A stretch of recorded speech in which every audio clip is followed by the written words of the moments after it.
Hey guys, sorry for probably the sort of misleading title and the lack of uploads within since like last May, I believe. So yeah, I'm gonna be honest. I was just lazy, and I really had no videos to. I really had no material to make a video about. And if you couldn't tell, the location has changed from like last couple of videos. We moved into a new house. I got my band stuff set up. I might show that at the end of the video. I may make a couple videos later on in the day, so those may go up in like tomorrow. But anyway, yeah, thanks for sticking with me this long. Yeah, sorry for. Oh, and happy late Christmas to all you people. I tried to get this out. I tried to originally get this out beforehand, before Christmas, but YouTube captures a massive piece of crap. And sorry for the hat and headphones too, but one, I'm kind of jamming out to Fear Factor right now, so I just can't stop. And two, the hat is because I woke up with some massive bedhead this morning, and I didn't feel like fixing my hair for top 10 video. And also, sorry if you can hear a lot of noise in the background. My siblings are at home with me. And yeah, this Christmas I got some cash, and I went and spent it on some more CDs at S&J Stereo in Highland. Definitely go buy some CDs from there if you ever need. If you're into collecting CDs, which I hope you are, because that directly supports the label and the artist and blah blah blah blah blah. But if you're into collecting CDs, and you're in like the Hammond or Highland area, I urge you to go to S&J. He's got some pretty great deals. Don't get me wrong, a couple of the items are pretty overpriced, but not dramatically, but like $15 for $14 for Five Finger Death Punch, The Wrong Side of Heaven, Righteous Side of Hell, Volume 2. That seems a little excessive, but I guess, yeah, it's a release that only came out just last year. Anyway, after like almost 3 minutes of me rambling, I am going to start with this. And these are interchangeable, really, but really all of them it's kind of, and this is top 10 albums that I've actually purchased in like CDs for 2014. Otherwise, because I want to have something to show for it. Otherwise, there would be like Behemoth,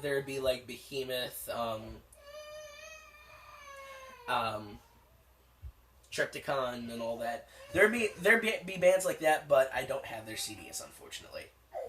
But anyway, yeah, 3.5 minutes of me rambling. Let's get to the countdown. Number 10, coming in at number 10 is Green Day, 21st Century Breakdown. I know that Green Day is kind of not really well liked amongst metalheads, really, but keep in mind, this is me. I have a very, very diverse taste in music. And yeah, I don't find Green Day to be that offensively bad. And quite honestly, I really like this album. I need to pick up The American Idiot, but that is going to be a task for next year because I have no idea when I'm going to run into any money again this year. And yeah, I really enjoy this album. Obviously, a couple of my favorite tracks off of this were 21 Guns, who saw that coming, Christian's Inferno, East Jesus Nowhere, and Viva La Gloria. Favorite track, honestly, though, has to be 21 Guns. They did a really, really good job with that. And in case you don't know who Green Day is, and you've been living under some kind of freaking rock, they're a pop-punk band. I wouldn't even really call them punk. They're more like pop rock. No like electronica elements mixed into this, but like if you just want some like some guitar, some basic chords, but with more variety than you would get in AC/DC, I definitely would recommend this album. Coming in at number 9, which I'm kind of surprised at myself for having it this low on the list, but Shinedown, Amaryllis. Oh my. There's so much about this album that is just... It makes, honestly, next to Sound of Madness, it's one of their best releases, period. Like, they're a hard rock band, and Brent Smith just has some of the best... He's one of the best voices in, like, rock. They're not metal, but he has one of the best singing voices in rock, and just not really blazing guitars, but like some pretty hard stuff. And honestly, I'm just overall very much so impressed with this album. I'm very happy to have it in my relatively small CD collection. And a couple of my favorite tracks off of here were My Name, or Wearing Me Out, Through the Ghost, Nowhere Kids, Unity, I'm Not Alright. There's just so much on here. But if I had to pick one out of all of them, it would probably be I'll Follow You. It's definitely a softer segment of, like, it's got piano and not really, like, heavy guitars, but it's a beautiful song. And if you're going to start anywhere with Shinedown, Amaryllis, I cannot stress this enough, check out this album. And if you're going to start anywhere and you really want to hear some softer stuff that's just perfect, I cannot recommend to you enough I'll Follow You. One of the best tracks on this album. Coming in at number 8 is Woven War, self-titled. I have been following the whole As I Lay Dying, Tin Lambesis story for quite some time now, and it's been an interesting 2 years. Honestly speaking, I really hope that Tim gets out soon. Not because, like, really one of the main reasons I hope he gets out soon is because I really enjoy As I Lay Dying. I have their whole discography. Unfortunately, I only have An Ocean Between Us on CD. But I'm really hoping that as soon as, like, maybe a year or two after he gets out and gets maybe back on his feet, that way he can get back into the studio with Jordan and whoever else is going to be composed of As I Lay Dying from now on.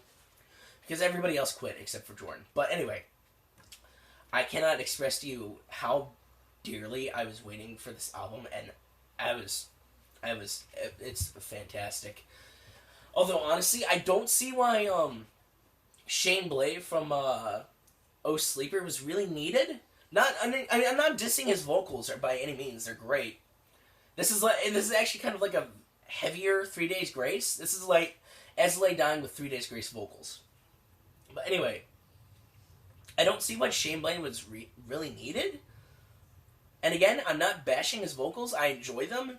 But Josh Gilbert, the bassist for As I Lay Dying, is a pretty good singer on his own. So, but anyway, I only have 3 favorite tracks off this album: Father, Son, Tempest, and All Rise. Definitely my favorite track though was All Rise. And yeah, if you like 3 Days Grace with some like heavier, more solo-y guitars and all that, and then just Jordan Mancino on drums, I cannot recommend this to you enough. Great album. And then I'm kind of surprised that this had to come in at kind of so low on the list, even though it comes in at number 7. No, number 6 actually. Demon Hunter, Extremist. As you can see, I've got the wall flag over there, and Demon Hunter is by far my favorite band, and this is by no means a disappointment. I really enjoyed this album, but the reason it's so low on this list is because it was a lot softer than I was expecting, and don't get me wrong, I didn't want a True Defiance Part 2, but I did want something a little bit heavier, and there was a lot more soft in the song, which, I mean, is good, but it's because it's branching out to much wider audiences. But quite honestly, I was looking for something a little bit heavier. They didn't disappoint, don't get me wrong, but this feels like kind of a step down from True Defiance, which is by far one of their best albums, if not their best. They're the best. Favorite tracks off of this consisted of Death, which that's my gripe, but one of the gripes, my second gripe of the album is that Death was way too short. But my favorite tracks were Death, Artificial Light, Cross to Bear, and the last one alive, really. And my favorite track by far was Death. That's one of those songs where you have it on and you have to turn the volume up, and you don't regret doing it. It is phenomenal. But yeah, if you like Demon Hunter and you like their softer stuff, I definitely recommend this album to you, because there's a lot more softer stuff than there was on True Defiance. Extremist has a lot more of that, but yeah, I definitely would recommend this album. It's really, really good. But not good enough to outshine a lot of these others. Sorry. Ryan, Timothy, John, Patrick, and Jeremiah. Love you guys. Love your music. But please don't be offended. But if you are watching this, I'm sorry. I've definitely picked up some better albums this year. I'm not saying that there were better albums, which there were. I'm not gonna lie. There was a lot of fantastic music that came out this year. So Extremist is unfortunately kind of low on the list. But anyway, moving on to number 5, Korn, Follow the Leader.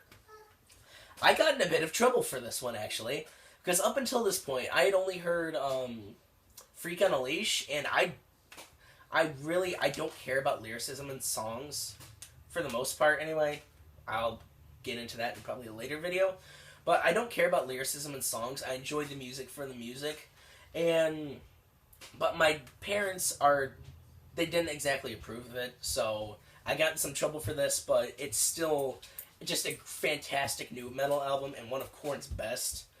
And sorry, my little sister is right here. Hi, Lainey. But yeah, it's fantastic new metal album. Hi.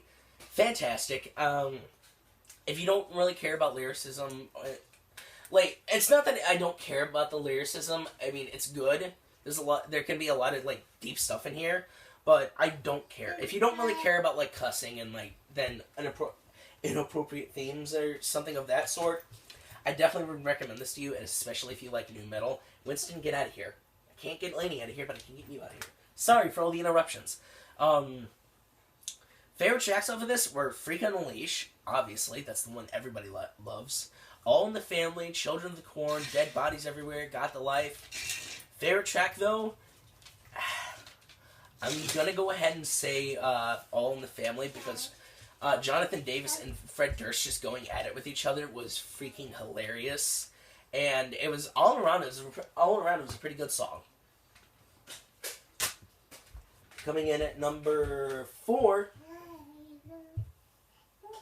No, this is number 5 actually. Okay, this is number 5. The last one was number 6. Coming in at number 6 or 5. Impending Doom, The Serpent Servant. And sorry for no booklet, but it came with a poster, which I'll show you after I'm done with all this. This is I think their second album. This is definitely a step up from Nail Dead Risen. I love Impending Doom. I love the majority of the discography. The one thing I can't stand about Nail Dead Risen, though, is that it sounds like he's doing a pig squeal the whole time, and I can't understand any of the vocals, whatsoever. But regardless, I love this album. This is killer stuff. Really, really heavy, deathcore. If you like deathcore, I would definitely recommend this to you. They're Christian, and that's called a red pentagram, in case any of you are wondering. That represents the 9 fruits of the Spirit. But if you're into deathcore and you want some Christian lyricism, or you just like deathcore and you happen to be an atheist or whoever is watching this channel, if you're not religious or any of that, and you like deathcore, I would definitely recommend this album. It's pretty heavy killer stuff. A couple of my favorite tracks were In the House of Mourning, More Than Conquerors, Storming the Gates of Hell, and The Serpent Servant, the title track. Definitely my favorite track though was More Than Conquerors. When the guy I can't remember the drummer's name, but when he starts just hitting the individual cymbals and then you just hear that dun dun dun, it's blew my mind. Great stuff. And then coming in at number 3, 4, 5, 6. This coming in at number 4, Ancestor, Omen. The name of the album is Omen. It's by Ancestor. There you go. Yeah. I love this album. I love Ancestor. And I don't care what you say, if you have to be technical about it, then yes, it's on black metal. But the sound and lyricism and all that is black metal. Straight up. I don't care if you're a metal elitist or not, or a black metal fan, this is black metal. Regardless of whether or not they're Christian. But again, Christian lyricism, and if you like black metal and you want some kind of true kind of stuff, I forget. Yeah, if you want some real kind of true-y stuff, but with like better production quality. Shut up, dogs. Sorry. I would definitely recommend this album. Seriously, next to The Forsaken, this is one of their best albums, and I can't recommend this enough. It was just killer. A couple of my favorite tracks were Unchained, All Towers Must Fall, Tilflucht, and that's how it says on there, and Morkit's Grode. You can see that for yourself, if that thing would focus.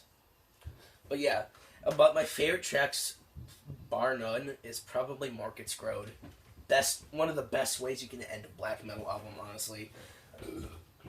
And I've heard quite a few, so yeah. Okay, moving on. Nope, coming in at number 1, 2, 3, 4, 5, 6, 7. Coming in at number 3, Dream Theater. And before any of you Dream Theater fanatics go off, why is Dream Theater only number 3 on this list? Because don't get me wrong, I adore Dream Theater, but I happen to have different taste, and this is albums that I've only picked up this year. So, Black Clouds and Silver Linings by Dream Theater. This album, I expect nothing but the best from Dream Theater, really, because that's what they've given us, is nothing but the best of progressive metal. If you want some great high notes, clean singing, just blazing solos and drums, I cannot recommend Dream Theater as a whole to you enough, but especially Black Clouds and Silver Linings. It was phenomenal, and I loved it to death. Yeah. And there's really, they talk about philosophy and inner struggles and stuff like that. They're not Christian, but they have some amazing lyricism that doesn't rely on like satanic rites or, just like anti-Christian things. And but don't get me wrong, I'm not saying that metal does that. There's a minority of metal bands that do that, not a minority. I'd say probably like 20-25%. Lainey, could you get out of the way? Yeah. But I'm not saying that those bands don't exist. They do, and honestly, I enjoy some of them. But this is a band where you can just listen, and you don't have to worry about like lyricism if you are easily offended by lyricism of the sort. Coming in at number 2, Dio, The Last in Line. Oh my word, I cannot tell you how happy I was to pick this up yesterday. We Rock is seriously one of the best Dio anthems there is, next to like Rainbow in the Dark and Holy Diver. Lainey, seriously? And then the Last in Line, Breathless. Just this whole album is freaking amazing. I can't find one thing wrong with it. And if you like clean singing about like medieval warfare and stuff like that, then I can't recommend it. I can't recommend this enough. Get out of here! Clean singing, some power metal guitars and drums and all that. It's fantastic. I can't recommend it enough. And then here is number 1 on my list of stuff that I picked up this year. Fear Factory, Demanufactured. Sorry about that. I had to pause because my dogs are being idiots. But yeah, Fear Factory, Demanufacture. This album is one of the best industrial metal albums I've heard, period. I love bands like the likes of Rammstein, some Static X, and Fear Factory especially. This is one of the best Fear Factory albums and one of the best industrial metal albums that I've heard, period. And easily one of the best albums that I have not only picked up this year, but have listened to and loved. It's industrial metal. It kind of like combines growling, not really growling, but like really like aggressive vocals, and then just like chugging guitars, really fantastic drums. And I can't say much for bass. I never really can, because that's, even with these headphones, I don't really hear bass in half the crap that I pick up enough. But yeah, if you like yourself some industrial metal and you're not overly conscious about lyricism, I definitely recommend Demanufacture. You will not regret buying this.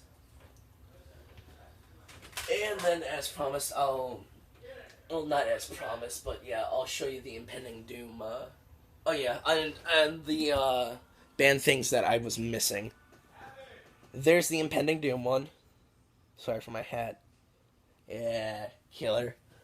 Then Ancestor Omen is right there. Woven War, but that was the Digipack booklet, so I didn't have anything to worry about that with. Yeah, and that's about it, really. So I want to say thank you guys for watching and dealing with my mumbling for about close to about a half an hour. I will be trying to make some more videos soon, and I apologize for all of the noise in this one, but I wanted to record, and I probably wasn't going to remember to do it tonight if I'm being completely honest. But yeah, Happy Christmas, Merry New Year, keep it metal, and yeah, just had fun with the rest of your winter break, you filthy plebeian fools!